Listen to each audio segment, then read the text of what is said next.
भागलपुर पहुंचे बिहार सरकार के श्रम संसाधन विभाग के मंत्री संतोष कुमार सिंह ने संविदा कर्मियों के बीच नियोजन पत्र वितरण किया। शहर के टाउन हॉल में सैकड़ों संविदा कर्मियों को नियोजन पत्र दिया गया। इसको लेकर शहर के टाउन हॉल में कार्यक्रम आयोजित की गई थी, जिसमें विशेष सर्वेक्षण सहायक, बंदोबस्त पदाधिकारी, कानूनगो और अमीन के अलावे लिपि को नियोजन पत्र दिया गया। कार्यक्रम में भागलपुर के जिलाधिकारी डॉक्टर नवल किशोर चौधरी, वरीय पुलिस अधीक्षक आनंद कुमार सहित कई विधायक शामिल हुए। तो वही नियोजन पत्र पाकर अभ्यर्थियों में खुशी देखी गई। 2 साल से तो हम लोग यही राह देख रहे थे कि हम लोग को कब मिलेगा। मतलब एग्जाम होने के बाद बहुत कब आएगा इसी में लटके हुए थे, लेकिन अब फाइनली मिल गया तो मुझे बहुत ज़्यादा खुशी हो रही है। और सबसे ज़्यादा तो IAS गरिमा मैम से मैंने मिला, बहुत ज़्यादा मेरे लिए प्राउड मोमेंट है, क्योंकि वो मेरी मॉडल है और मैं उन्हीं की तरफ बनना चाहती हूँ। तो अब आज नियुक्ति पत्र पाए हैं। हाँ। मेहनत कितनी की थी इस नौकरी के लिए? बहुत मेहनत किए थे हम लोग, बहुत। मतलब ना मैं बहुत ज़्यादा टाइम दी थी इसके लिए। टेक्निकल था इसमें ज़्यादातर, तो टेक्निकल पर मैंने ज़्यादा फोकस किया था। हमने बहुत मेहनत की है, बहुत पढ़ाई किया है। आज मंत्री जी के हाथों पत्र मिला है, कैसा लग रहा है? बहुत खुशी हुआ। कहाँ से आई हैं? हम आरा के कोलवर से आए हुए हैं। तो दिक्कत नहीं हुई आने में? नहीं, कोई दिक्कत नहीं हुई। आज पूरे बिहार में 10,888 भूमि सुधार विभाग की तरफ से माननीय मुख्यमंत्री जी के नेतृत्व में आज सबको दिया गया। नौकरी की ये पहली शुरुआत हुई है और आने वाला जो समय होगा 2024-2025 के पहले एक मुख्यमंत्री जी का सपना है, NDA सरकार की एक सपना है कि 10 लाख नौकरी, 10 लाख रोजगार की व्यवस्था हम लोग करेंगे, तो करके रखेंगे। उस यात्रा में आज ये पहला कदम है, बड़ा अच्छा लगा।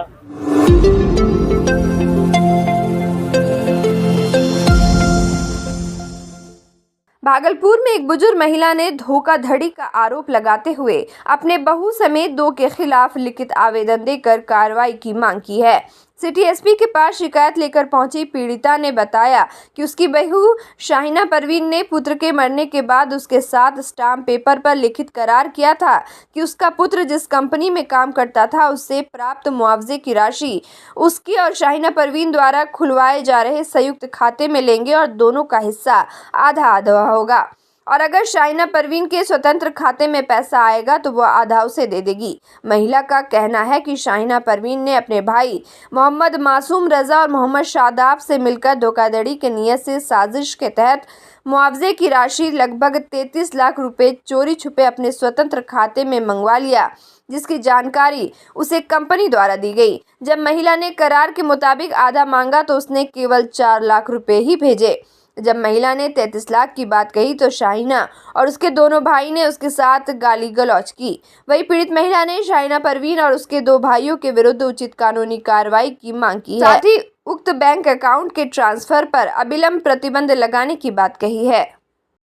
हम SP ऑफिस आए हैं अपना न्याय मांगने के लिए। SP ऑफिस में हमारा बेटा 2023 5 अगस्त के रोज़ 5 अगस्त में शादी हो जाई थी 23 में। 11 सितंबर को उनका 2023 में डेट हो गया। उनके बाद मेरी जानते हैं कि माँ पे क्या गुजरता है जिसका जवान बेटा चला जाता है। मेरा शौहर भी नहीं, एक छोटा भाई है, एक बहन थी जो शादी हो गया, वो अपने ससुराल में है। हम दोनों मेरा बेटा शिप्ला कंपनी में जॉब करता था। उसको डेट करने के बाद शिप्ला कंपनी वाला बोला कि है ना पैसा आएगा, जो भी नॉमिनी है आएगा। बोली ठीक है। फिर मेरी बहू हमसे और बॉन्ड बनवाई, दोनों मिल के दोनों के सहमति से बॉन्ड बना कि जो आप नॉमिनी होंगी तो आपके कंपनी में जो पैसा आएगा आपके अकाउंट में हम देंगे, और मेरे कंपनी में जो आएगा हम देंगे। आधा पैसा का 50-50 होएगा, क्योंकि दोनों का ये हो जाएगा। फिर मेरी बहू अपने मैके चली गई। वो मेरा बेटे का 40 दिन भी घर में नहीं गई। घर से हर सामान यानी जेवरात जो था वो सब लेके चली गई। तो हमको कोई नहीं गम, क्योंकि जेवरात मेरा सोना चला गया। मगर कुछ जीने के लिए कुछ पैसा चाहिए हमें, मगर यही था मेरा शिप्ला कंपनी में जो पैसा आता वो उससे हम अपने छोटे भाई का पढ़ाई भी कराते हैं और अपना भी परवरिश करते हैं। मगर लिया पैसा बहू के अकाउंट में दोनों जो हमको बोली कि 8 लाख रुपया आया है, 4 लाख रुपया आप लीजिए, 4 लाख रुपये ही ना। फिर एक दिन हम कंपनी फ़ोन किया, बहुत हालात मेरा बहुत ख़राब है, छोटा बेटा को पैसा भेजना था। तो कंपनी ने बोला क्या कि नहीं, पैसा तो सब चला गया, बहू के अकाउंट में कितना, वो 33-34 लाख बोला है, मगर बस कन्फर्म नहीं है, आगे भी ज़्यादा भी हो सकता है। अकाउंट में है, उनका अकाउंट नंबर है। हमने मेरी बहू को कोई दूसरे से पता लगवाया कि हाँ मेरा पैसा है। फिर हम उसको मैसेज भी एक बार रमज़ान में किया था कि तुम जो पैसा है तो मेरा कुछ ट्रांसफ़र करो, पैसा मेरे को बहुत ज़रूरी है रमज़ान में। मगर वो मेरे को मैसेज में कहती है वो मेरा पैसा है, मैसेज है मेरे मोबाइल में। आपको पैसा नहीं मिला? 4 लाख दिए है, 4 लाख के बाद एक पैसा नहीं। हम चाहते हैं कि मेरे बेटे का जो अकाउंट में जो मेरा बना हुआ बॉन्ड, उसमें 50-50 पैसा हमको 50 दे दे, जो हम अपना परवरिश अपने बेटी को पढ़ाई करें, उसी पैसे से कुछ छोटा मोटा हम धंधा करके अपना कुछ अपना कर, क्योंकि मेरा शौहर भी नहीं है।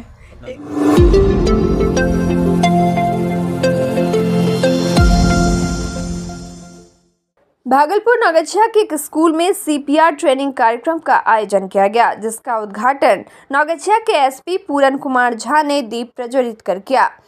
वहीं इस दौरान बताया गया कि सीपीआर की प्रक्रिया को जानकर कोई भी आम आदमी किसी की जान बचा सकता है।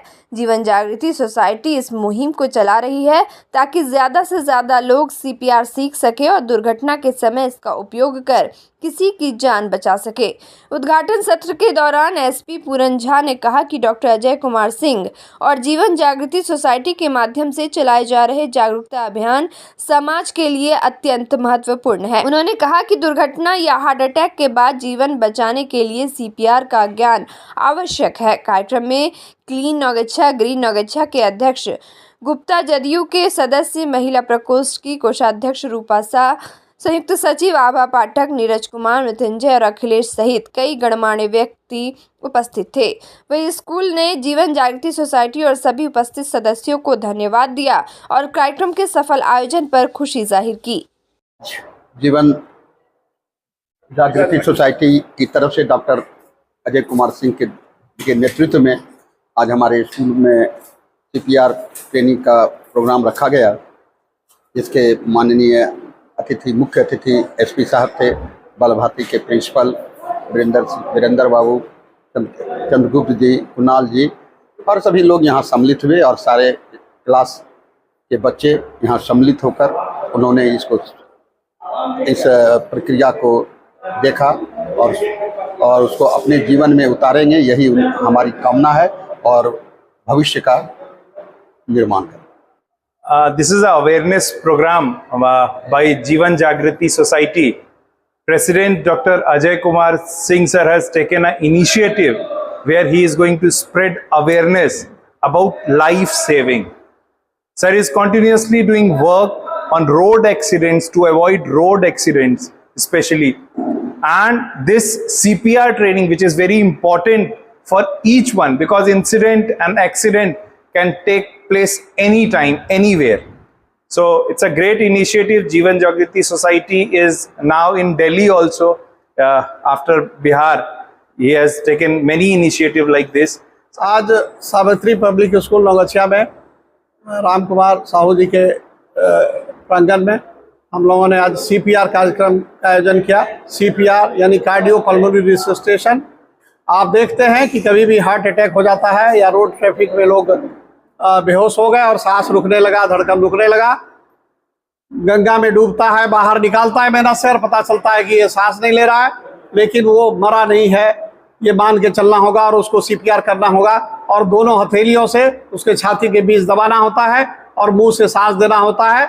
उसी के बारे में हम लोगों ने आज यहाँ कार्यक्रम किया।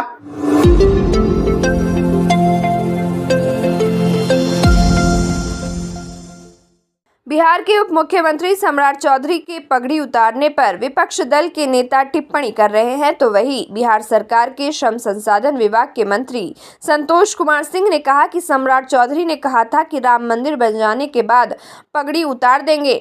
राम मंदिर बन गया, उन्होंने पगड़ी उतार दी। विपक्ष के पास कोई विषय नहीं है, विपक्ष पगड़ी में ही रह जाएंगे। माता पिता और पुत्र में विपक्ष सिमट कर रह जाएंगे। अरे भाई, पगड़ी उतार दिए हैं तो कौन सा बड़ा विषय हो गया कि पगड़ी उतार दी? पगड़ी उतारना था, अयोध्या गए, राम मंदिर का उन्होंने कसम खाया था कि राम मंदिर बन जाएगा तो जाएंगे। राम मंदिर बना, गए पौड़ी उतार दिए, तो कौन से बड़ा बात हो गया ये? विपक्ष लोग टीका टिप्पणी अरे विपक्ष लोग को कहने विपक्ष को कोई है ऐसा विषय? विपक्ष के पास कोई विषय है? पगड़िए में रह जाएंगे, लाठी पियावन, तेल पियावन और माता पिता और पुत्र में, बाकी उसके बाहर जाने वाले नहीं।